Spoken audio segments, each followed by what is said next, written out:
Hey! What? Think you can do Kirby?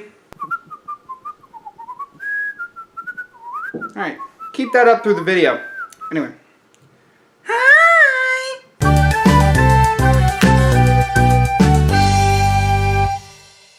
What's up everybody, Stevdez here.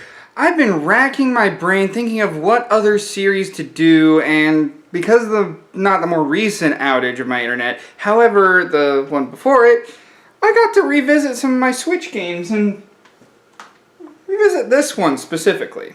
In Kirby Star Allies, there's some classic stages, and it reintroduces you to a lot of the friends that Kirby's known throughout the years. Little did I know that the next what if was staring me in the face, especially when I started hearing that classic music on one of the bonus stages you unlock. Considering you can beat the game with any of the Star Allies after you beat the game originally, that opened up a few doors to me. Of all the planets that Kirby could have landed on, what made Popstar so really interesting? I mean, honestly, it's a happy land with not a lot of problems except King Dedede taking everyone's food. We'll get into that in just a second. But then the more I thought about it, he could have landed anywhere. And this isn't him landing on another planet to be found later, even though if you want that, tell me in the comments. No, this is what if Kirby just didn't land on Popstar? As usual, I'll provide a link to the timeline in the description of this video. Thanks, Commonwealth Realm! So, if you have the time, go ahead and watch that video right quick. That way you'll know where we start out on the timeline. As if everybody doesn't already know. We're starting out with the Game Boy! Yeah! Kirby's Dream Land, only instead it's not Kirby's Dream Land. Let me explain in What If Kirby Never Landed on Popstar? In the beginning, King Dedede is a gluttonous king. He just wanted everybody's food. And when it came down to how King Dedede ran things, yeah, he was a tyrant, with some of his most faithful minions using the magic stars to get food from everywhere in Dreamland. King Dedede pretty much wins. But it doesn't take long for one of the king's own troops to kind of see that there's something wrong here. I'm not talking about Waddle Dee, I'm not talking about Waddle Doo from the anime, I'm talking about the OG knight that's been there since the beginning, Meta Knight. What, Stepdad's Meta Knight? What is your problem? Meta Knight didn't even make an appearance in this game. What is wrong with you? Meta Knight was there the whole time. After all the Star Warriors got defeated, Meta Knight had to retreat to a planet that was purely innocent just in case darkness would show up one day. And the only reason he didn't make much of a prominent role is because this little pink bugger decided to show up and wake up too early and be 8 inches tall. Seriously, just 8 inches. Wait. I don't have a ruler. So, Kirby's Dreamland becomes Meta Knight's Dreamland. Meta Nightmare. Meta Nightmare? Regardless, Meta Knight is the hero of this story. But okay, Stepdez, why would Meta Knight betray his own king? The only reason he served under King Dedede is because King Dedede is kind of a laughable king and he might be left alone. Well, here's the thing. The only reason Meta Knight didn't do much is because Kirby was around. Because Kirby was around, Meta Knight didn't have to do much. With no Kirby, there's no other Star Warrior, and Star Warriors couldn't serve a king so cruel. He's able to take back the magic stars and hand out the food to all of Dreamland's inhabitants. Meta Knight really wouldn't be without honor, and King Dedede went too far taking everybody's food like that. So, naturally, he would fight for the people of Dreamland. And then he would go live by himself, much like Kirby does. You know, he's got his own little house. With no Kirby around, Meta Knight makes his own home in the forest and more than likely meets his animal friends sooner. As a matter of fact, the animal friends are probably a better friend to Meta Knight because Meta Knight doesn't have Kirby's appetite. However, Meta Knight knows something's wrong when one day he wakes up from a restless slumber. He didn't dream last night. In fact, he hasn't dreamt for a few nights now. Thinking Dedede's behind something again, he goes right to his castle. Unlike Kirby, who can't really form a word out of "boil" and "hi," Kirby has little dictionary knowledge. But Meta Knight can talk to the king, and the king more than likely would listen to Meta Knight. Unless he wants another pounding. So, Meta Knight storms the castle and wonders what the heck King Dedede's doing. What does he think he's doing with taking apart the Star Rod from the Fountain of Dreams? This is where Dedede elaborates. There is an evil spirit in that fountain. If we do not keep those pieces away from that fountain is going to erupt with the spirit once the Star Rod is placed upon it again. So, this is where Meta Knight decides this is probably the best, because this is the second time that evil has tried to attack the, well, 1.5 times that evil has attacked the land. King Dedede might as well be half. He pretty much becomes an anti-hero through the rest of the series.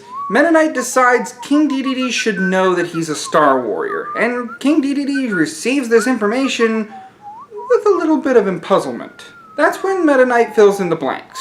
He's a Star Warrior, so therefore he'll be able to dispel the light as long as he gets the Star Rod back. The Star Rod is not only a tool to make good dreams, it's a weapon to dispel evil. Yeah, Meta Knight would know this. He's book smart for one, he built a ship with his bare hands and a few of King Dedede's cronies, and he's pretty much the only remaining Star Warrior. So whatever light needs to be defended, he needs to defend it. King Dedede understands, and he's reluctant to trust Meta Knight. Oh yeah, Meta Dummy! Well, how do I know that this ain't some big trick? My liege, you have my word. I will fight for the people of Dreamland. Ugh, my Meta Knight needs a bit of work.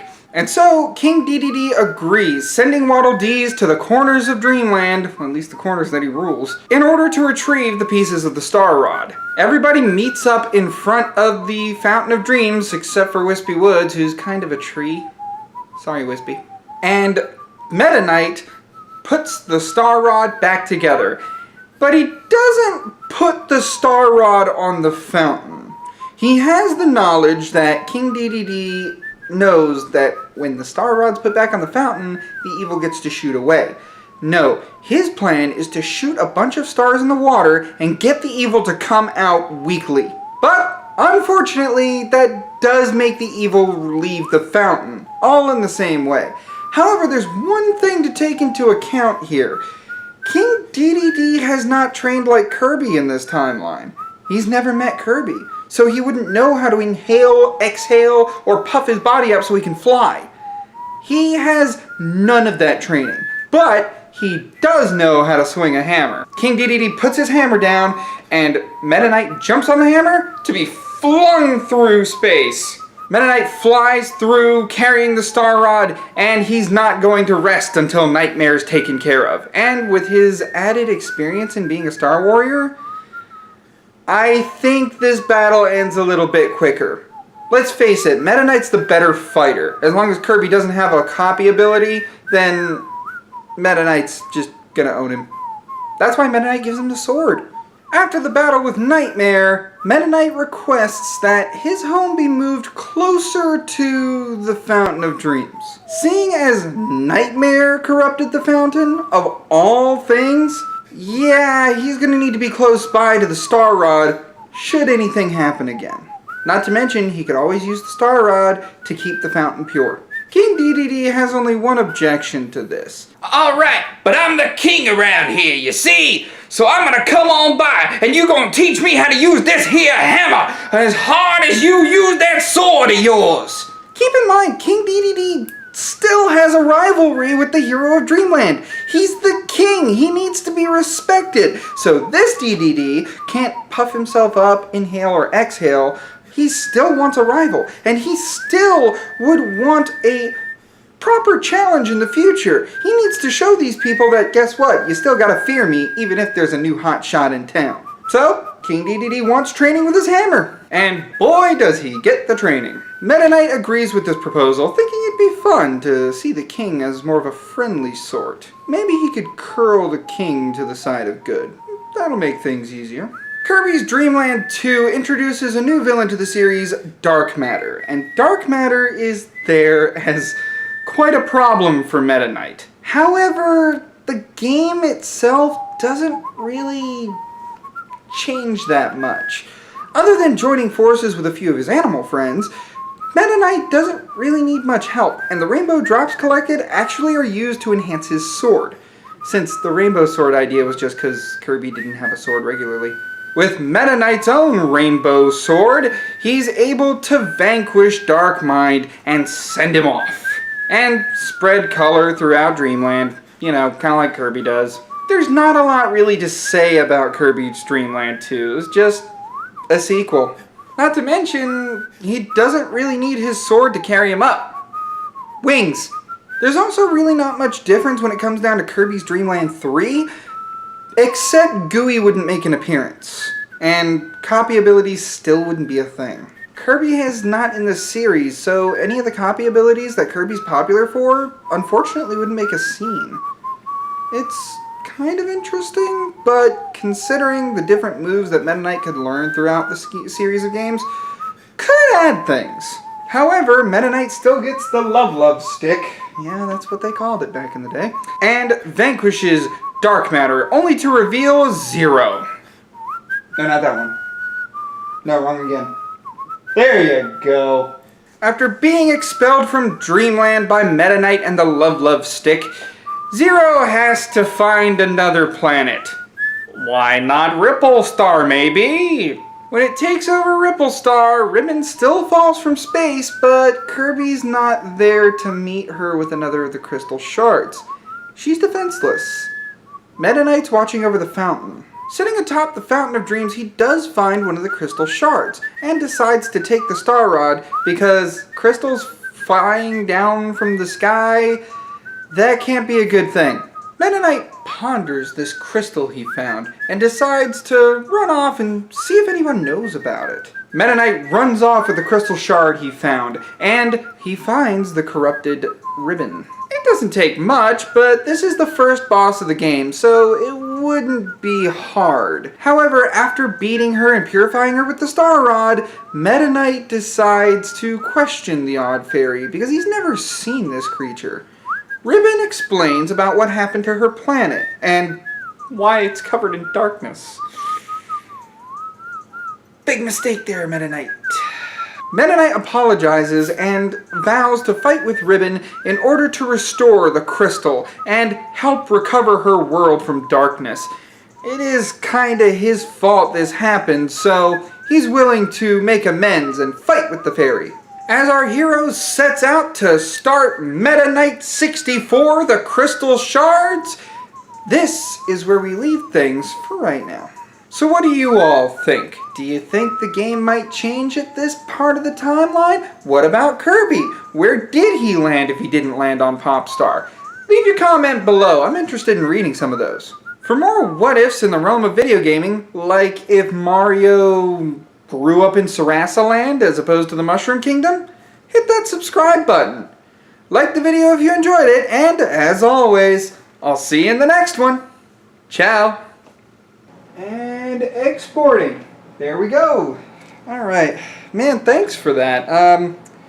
Gee, I wonder what's next for this one. I have a suggestion.